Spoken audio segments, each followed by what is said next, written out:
सो ये electrical properties conduct कर सकता है क्योंकि इसके पास चार्ज पार्टिकल्स है। अब ये चार्ज पार्टिकल्स क्योंकि मूव कर रहे हैं तो ऑब्वियसली मैग्नेटिक प्रॉपर्टीज कंडक्ट कर सकता है, क्योंकि मैग्नेटिज्म या मैग्नेटिक प्रॉपर्टीज कैसी चीज़ें, होता क्या है, कौन सी चीज़ें एग्जिबिट कर सकती हैं, जो basically charge ions, moving charge ions is have the properties of conducting magnetism, okay, और magnetic properties. Then you must have seen a lot of plasma forms, जो हम यहाँ पर एग्जाम्पल्स अभी डिस्कस भी करेंगे।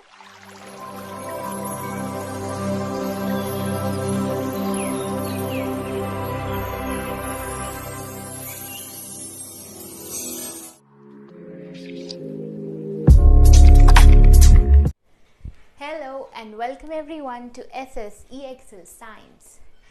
We hope and we pray that you are healthy, hearty and happy. So all of those people जो सिर्फ ये वाली वीडियो नॉलेज सेक के लिए देख रहे हैं तो eventually they can see the video, but जो प्रॉपर चैप्टर फर्स्ट से लेके एंड तक कंटिन्यू कर रहे हैं they should definitely see part 3 of the video, that is the states of matter, because इसको समझने के लिए आपके दिमाग में गैस दिखती कैसी है, you know the right word, कि अगर मुझे गैस को के बारे में बोलना हो ये तो उसका अगर मुझे इमेज फॉर्म करना हो तो कैसा आता है, that is very very important. So आप वो देख सकते हो। Eventually the links, all the links are in the description box below. Change in any state, not just this to this. If you go even from this to this, और other states of matter जो हमने बनाई थी उनमें भी अगर आपको एक दूसरे में बदलना है तो आप कैसे बदल सकते हो, अगेन कैसे खेल सकते हो टेम्परेचर और प्रेशर से खेल कर, simple. So let's start with today's session. So आज है plasma, the most awaited topic. Yes, तो प्लाज्मा क्या होता है? So plasma is super energetic, super excited particles. These are your ionized gases. So अगर मैं कह रही हूँ ionized gases, in itself the words define कि gases हैं जिसको ionize कर दिया गया है। अब ionize करने से क्या मतलब होता है? मतलब कि आपने किसी भी चीज़ में या रादर किसी भी एटम में एनर्जी प्रोवाइड करी और उसका इलेक्ट्रॉन बाहर निकाल दिया एनर्जी देकर, उस प्रोसेस को हम आयनाइजेशन कहते हैं, राइट? सो ये आपका एटम है, ठीक है, एटम में आपका ये न्यूक्लियस है और आपका ये इलेक्ट्रॉन है, और इसको जब हमने एनर्जी दी, एनर्जी वो कैसी भी किसी भी फॉर्म की हो सकती है, ठीक है, आप एनर्जी दे रहे हो किसी भी फॉर्म की हो सकती है, दैट इज़ नॉट डिफाइंड कि यही होनी चाहिए वही होनी चाहिए। तो आपके पास ऑब्वियसली एक इलेक्ट्रॉन निकल जाएगा, electron has a negative charge, तो जो बची हुई एंटिटी होगी उसके ऊपर बाय डिफॉल्ट क्या आ जाएगा, पॉजिटिव चार्ज, तो it become something like this, okay. So आपके पास प्लाज्मा में क्या होता है, बहुत सारे गैस के एटम्स हैं, ठीक है, but they are at low density. Now when I say low density in terms of gaseous atoms, हमें पता है density is mass upon volume, पर अगर मैं density की बात करती हूँ in terms of number of particles, which means कि per volume जो number of particles हैं that are comparatively less, कि अगर मैं बोलूँ कि इतनी वॉल्यूम में इतने पार्टिकल्स हैं तो it's going to be gas of high density, and if I say कि इतनी ही वॉल्यूम में इतने ही पार्टिकल्स हैं सिर्फ, तो it is going to be a gas of low density, okay. So this is your low density gas, that is number of particles per unit volume is less, okay.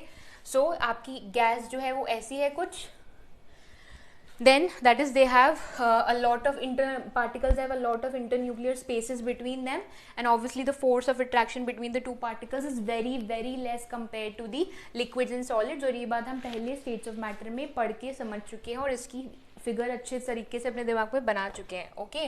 Now अब इस gas को अगर आपने energy दी है, वो energy किसी भी form में हो सकती है, चाहे आप हीट के थ्रू दे रहे हो, चाहे आप इलेक्ट्रिसिटी के थ्रू दे रहे हो, या फिर किसी और फॉर्म में दे रहे हो, ठीक है। तो जब एनर्जी दोगे तो ऑब्वियसली हमने कहा ना कि जब आप एनर्जी देते हो तो क्या होता है कि आपका एटम और आपका जो पॉजिटिव और जो आपका नेगेटिव चार्ज है वो अलग अलग हो जाते हैं, and it become something like this. अब इन इटसेल्फ इंडिविजुअल पार्टिकल के पॉइंट ऑफ व्यू पे वो चार्ज हो सकता है, लेकिन एज अ होल जो प्लाज्मा होता है आपका वो न्यूट्रल होता है, क्योंकि जितने पॉजिटिव चार्ज हैं उतने ही नेगेटिव चार्ज हैं, तो इट इज बैलेंसिंग. ओके, तो plasma as a whole is neutral. Now अब आपको खुद पता है कि जो गैसेस हैं ऑलरेडी कितने डिस्टेंस पर है, राइट? सो आपने अगर उसको और एनर्जी प्रोवाइड करी है, और ये एनर्जी कोई छोटी मोटी एनर्जी नहीं होती है, बहुत ज़्यादा आप एनर्जी दे रहे हो कि आपने एक एटम से इलेक्ट्रॉन ही निकाल दिया, उसका पूरा एटॉमिक स्ट्रक्चर को ही ब्रेक करके आपने आयंस बना दिए, ठीक है? सो बहुत ही ज़्यादा हाई टेम्परेचर होता है ये when it comes to heat, and also a good amount of voltage needs to be given for this. Okay, now अब आप देख रहे हो कि आपके पास क्या है, चार्ज्ड पार्टिकल्स हैं. तो आपका प्लाज्मा किस किस तरीके की प्रॉपर्टीज को एग्जिबिट कर सकता है? आयंस हैं जो कि चार्ज्ड है, ठीक है, तो ऑब्वियसली इलेक्ट्रिकल प्रॉपर्टीज ये कंडक्ट कर सकता है. अब ये कोई यहाँ पे स्टैटिक तो है नहीं अपनी पोजीशन पर कि यहाँ पे खड़े हैं और इलेक्ट्रॉन्स आप यहाँ पे खड़े हैं, नहीं ना. They are always moving, always moving. It is at the end of the day a gaseous form only. Plasma is a gaseous form only, but it has charged ions in that gaseous form. Okay, and eventually it is at a very very high temperature than any normal gas. Okay, so ये electrical properties conduct कर सकता है क्योंकि इसके पास charge particles है. अब ये charge particles क्योंकि मूव कर रहे हैं तो ऑब्वियसली मैग्नेटिक प्रॉपर्टीज कंडक्ट कर सकता है, क्योंकि मैग्नेटिज्म या मैग्नेटिक प्रॉपर्टीज कैसी चीज़ें, होता क्या है, कौन सी चीज़ें एग्जिबिट कर सकती हैं, जो basically charge ions, moving charge ions is have the properties of conducting magnetism. Okay, और magnetic properties. Then you must have seen a lot of plasma forms, जो हम यहाँ पर एग्जाम्पल्स अभी डिस्कस भी करेंगे, जिनका different different different different colour होता है. Now you must be wondering कि डिफरेंट डिफरेंट कलर क्यों है और वो किस पर डिपेंड करता है. That's the basic question. Eventually अब हमने बोला कि गैस है, राइट? और जो ये आपका बनता है जनरली इनर्ट गैस से ही बनता है. अभी फ्यूचर में कुछ और निकल कर आ जाए, that's a different thing, but eventually it is made from your inert gases. No, we have hydrogen and helium as well. So hydrogen, helium. Okay, so basically it is from inert gases only, but yes, a lot of other gases can also come out in future, you never know. हाँ, so where were we? Color. So क्योंकि colour depend करता है आपके nature of gas पे. अब simple सा question, colour आने का या दिखाने का सिंपल बेसिक प्रोसेस क्या होता है कि जो आपके इलेक्ट्रॉन्स हैं वो जैसे एक्साइटेड स्टेट में होते हैं और एक्साइटेड स्टेट से अपनी एनर्जी को लूज करके या लोअर एनर्जी स्टेट पर आते हैं तो वो फोटोन्स रिलीज करते हैं, ठीक है. और जो फोटोन्स रिलीज करते हैं वो जिस पर्टिकुलर वेवलेंथ पे लाइट करता है वो कलर वो एग्जिबिट करता है. अब क्योंकि ये जो इलेक्ट्रॉन्स हैं ये हो सकता है कि जो आपके नियॉन गैस के हो, जो भी आप गैस लोगे ऑब्वियसली उसी के इलेक्ट्रॉन्स होंगे, तो नियॉन के होंगे तो नियॉन जो कलर एग्जिबिट करता है वो करेगा. अगर हीलियम के होंगे तो हीलियम जो कलर एग्जिबिट करता है वो होगा. जो अगर आप हाइड्रोजन का लोगे तो हाइड्रोजन जो कलर एग्जिबिट करता है वो होगा. सिंपल, ठीक है. So we have understood this. Okay, so now you must be wondering that what are the real life examples of plasma. तो जो हम रियल लाइफ एग्जांपल्स प्लाज्मा के अपनी आमतौर की ज़िंदगी में विटनेस करते हैं, that are generally plasma is generally seen more often above the earth's surface. Now our earth has a beautiful environment, because imagine this thing has a lots and lots of temperature inside it. इतना temperature अगर अर्थ पे होगा तो हम तो exist ही नहीं कर पाएंगे, है ना. तो जितने भी आपको मैक्सिमम एग्जांपल्स प्लाज्मा के दिखते हैं that is beyond the earth surface only, majorly in your outer space, your suns, your stars, your auroras and what not, and everything between it is plasma only, because ultimately plasma क्या है, gas ही है, but उसमें temperature ज़्यादा होने की वजह से वो आयनाइज हो जाती है. और आपको पता है कि अर्थ से अब ऑलमोस्ट जो हमारा टेम्परेचर है वो ज़्यादा ही होता है, राइट. जब वो आप आयोनोस्फीयर ले लो, कोई भी ले लो, so we will see through some of the examples जो कि नेचुरल है and some which are man made, you can say, which has been generated, which can be seen here also very easily, जो हम देखते हैं अपनी रोज़ाना की ज़िंदगी में, which we use rather. Okay, so the first we have is your lightning. अपने बिजली जो हम कड़कती हुई देखते हैं वो क्या है, आपकी प्लाज्मा का ही एग्जाम्पल है. तो होता क्या है आपकी लाइटनिंग में, बेसिकली इट इज़ लाइक कि क्लाउड्स हैं और उसमें गैसेस हैं और आपका जो चार्ज पार्टिकल्स हैं वो इलेक्ट्रिसिटी जब वो कंडक्ट करते हैं तो eventually it lightning happens. Okay, I'll be telling you something in very light ताकि वो बहुत ज़्यादा deep ना हो and it is understandable for you at the same time, just to give you a visualization. That's it, that okay, this is it. Then you have solar winds. Okay, तो जो आपका sun होता है, sun in itself is your star is an example of plasma. ठीक है, हम जो sun है वो भी एक star ही है, that is also an example of plasma. That is, it has gases which have charged particles and billions and billions of degrees Celsius temperature it has. It is very very very very hot. Okay, तो जो sun का ही outer cover होता है उसको corona कहते हैं. Oh, nice one. Even I was wondering क्या yes, तो जो सन का आउटर एक तरीके से कवर होता है, आप ऐसे समझ सकते हो इन अ सिंपल और an easy language of how it's corona. That's very very difficult to come out of it. तो जैसे कुछ आपके पार्टिकल्स गैसेज हैं, they are always moving. So you can say कुछ गैसेज पार्टिकल्स जो हैं जो उसके सन का जो हर एक का बॉडी का ग्रेविटेशनल फोर्स होता है, मून का अपना ग्रेविटेशनल फोर्स है, अर्थ का अपना ग्रेविटेशनल फोर्स है, ऐसे सन का अपना ग्रेविटेशनल फोर्स है. तो वो जो पार्टिकल्स सन के ग्रेविटेशनल फोर्स से बाहर आ जाते हैं with lots and lots of velocity, क्योंकि ऑब्वियसली ग्रेविटेशनल फोर्स को तोड़ना इतना आसान नहीं. अपनी मूवी देखी होगी ना, वो कौन सी, the latest movie that we saw, what was the name, I forgot the name, जिसमें विद्या बालन थी और बहुत सारे और लोग थे. सो you can connect, I can't connect with the name. The Mars, yes, Mars, mission over Mars, something with Mars. You can get my point. वहाँ पे आपने देखा था ना कि कैसे ग्रेविटेशनल फोर्स को क्रॉस करने के लिए we need a lot of acceleration. ठीक है, तो वैसे ही जो कुछ गैसेस के पार्टिकल्स हैं आपके सन के एंड में, for example this is your son. ठीक है, and this is all your particles. Towards the and वाले जो पार्टिकल्स होते हैं, जो यहाँ पे ग्रेविटेशनल फोर्स है उसको जो बहुत ज़्यादा एक्सेलरेशन से क्रॉस कर जाते हैं, वो with the wind that flow and that particular particles जो कि स्मॉलर अमाउंट में ही होते हैं उसको हम सोलर विंड बोलते हैं. सिंपल, ठीक है, साफ स्वच्छ भाषा में समझने के लिए. सो अगर देख रहे हो आप, तो आपका सन भी प्लाज्मा है, उसके बीच की सारी चीज़ें भी प्लाज्मा है, यहाँ से निकल के जो जा रहे हैं जो विंड के साथ, तो उसको हम सोलर विंड बोल देते हैं. और वो ही सोलर विंड जब जाके अर्थ के एटमॉस्फेयर से टकराती है, तो अर्थ के एटमॉस्फेयर में कौन कौन से हैं हमारे पार्टिकल्स. तो अगर मुझे बात करनी हो, हमारे पास ऑक्सीजन है, नाइट्रोजन है, मेजरली यही है, और बाकी और सारी गैसेज है जिनका अमाउंट परसेंटेज काफ़ी कम होता है. Majorly we have nitrogen and oxygen around 70 and around more than 20%, right.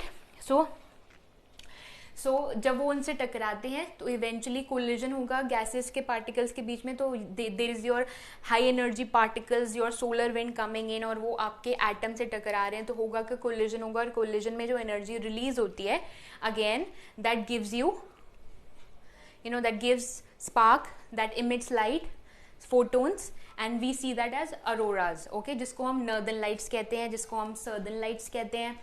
क्योंकि southern lights और northern lights क्यों कहते हैं, which is towards the, because this phenomenon is seen majorly towards the northern and the southern poles. Okay, so auroras in itself are your plasmas. Okay, the beautiful colors that you see. Then is your welding arcs. तो जो आपके welding arcs welding क्या होता है, अगर in general मुझे बताना हो, जो आप किसी भी मेटल को तोड़ना इज़ नॉट ईजी ना, इट इज़ हार्ड. सो किसी भी मेटल को अगर मुझे तोड़ना है, स्पेशली जो बहुत हार्ड मेटल हो, तो उसमें बहुत हाई एनर्जी चाहिए. उस high energy means plasma only, it has lot of energy. तो हम आपकी प्लाज्मा रेज का इस्तेमाल करते हैं, जैसे कि आप देख सकते हो. एंड व्हाट देन हैपन्स कि फॉर एग्जांपल अगर आप मेटल के लिए ले रहे हो, मैं एक जनरल आपको एग्जांपल बता रही हूँ वेल्डिंग का, उसमें आप उसका इस्तेमाल कर सकते हो, बट इवेंचुअली अदर प्रोसेसेस में भी होता है वेल्डिंग आर्क्स का इस्तेमाल. आप जो मेटल है आपका, उसको आप हाई एनर्जी दे के थ्रू प्लाज्मा पिघलाते हो, एंड देन जो नया वाला मेटल जिससे आप मेल्ट करके बनाना चाहते हो वो, एंड देन वो जुड़ जाता है, and then you cool it, and then eventually the product is formed. Okay, then earth का हमारा आयोनोस्फेयर, जो आपका एटमॉस्फेयर का अपर लेयर है, that is filled with ions, ठीक है। वही जो मैंने आपसे बोला कि अर्थ के बियॉन्ड, तो सब आप समझो कि प्लाज्मा प्लाज्मा ही है, क्योंकि eventually gases are converted into the charged ions and that's plasma only, okay. Then you see the fire balls of nuclear explosions. आपने देखा होगा कि जो न्यूक्लियर एक्सप्लोजन्स होते हैं, जो हम टीवी में भी देखते हैं ना कि गु एकदम से उन्हें ब्लास्ट होता है और ब्लास्ट करके एकदम वो बॉल सी बनती है, एग्जैक्टली समथिंग लाइक दिस। तो that ball is also what your plasma only. Then stars, so we know, sun we know, and neon signs. Now this neon signs and your fluorescent light both. So neon signs पहले हम उसकी बात करते हैं। neon sign light, तो आपने देखा होगा कि बहुत सारी समथिंग लाइक दिस ओनली, बहुत सारे रेस्टोरेंट्स में या may be towards the highway जो नीचे नीचे लगी होती है, एंड जस्ट ग्लो। सो ये कैसे वर्क करती है, ये इनको जो एनर्जी मिलती है that comes from the electricity, yes electricity. जैसे फॉर एग्जांपल आपकी फ्लोरोसेंट, आप नियॉन ले लो या फ्लोरोसेंट लाइट ले लो, दोनों में सेम चीज़ वर्क करती है, ठीक है। तो this is your neon light, something like this, and this is your fluorescent light जो आप वर्क करती है, जो अपने घर में आप जलाते हो वाइट लाइट, दैट बड़ा बड़ा tube, okay, that is nothing but your fluorescent light, okay. So दोनों में क्या होता है कि दे हैव गैसेस के पार्टिकल्स हैं। जैसे आप इलेक्ट्रिसिटी प्रोवाइड करते हो तो वो जो गैस के पार्टिकल्स हैं वो टूट जाते हैं किस में, again positive ions in and your electron, and so since they are at high energy, they are charged particles, it become plasma and it glows and it gives you light, and the moment you turn off the switch, again it is turned back to the gaseous state. So a question that might be asked कि कैसे, क्या आप gas को plasma में convert कर सकते हो? Yes, gas तो ऑटोमेटिकली, प्लाज्मा तो ऑटोमेटिकली गैस से ही बना है, राइट। पर आप क्या प्लाज्मा को गैस में कन्वर्ट कर सकते हो? कर सकते हैं। And that example you see every day, जब आप लाइट को स्विच ऑन और स्विच ऑफ करते हो, that the light that you use, white light, is plasma itself, yes. So आप क्या कर रहे हो, गैस से प्लाज्मा की स्टेट को ऑब्जर्व कर रहे हो when you are turning on the light, and the moment you turn off the light, you are experiencing a change of state from plasma to gas. Okay, so we experience it every day, but we never realize. Okay, so I think that's it for today. I hope that you must have enjoyed today's session and happy learning, and till the time we meet again with our next video, that's going to be very very soon. As you know that we are trying to be very very consistent and frequent with the videos, so stay tuned, spread love, and thank you so much from the bottom of my heart for showering in with so much of love and blessings. I feel blessed, thoroughly blessed, and stay blessed, be happy, keep smiling, and bye bye. We pray good things. देखो, जो आपका BEC है, that is your Bose-Einstein condensate, it is used to lower down the speed of light to that of a bicycle. Now what I mean by lowering down the speed of light, can you feel the intensity? Speed of the light is around 1,86,000 miles per second.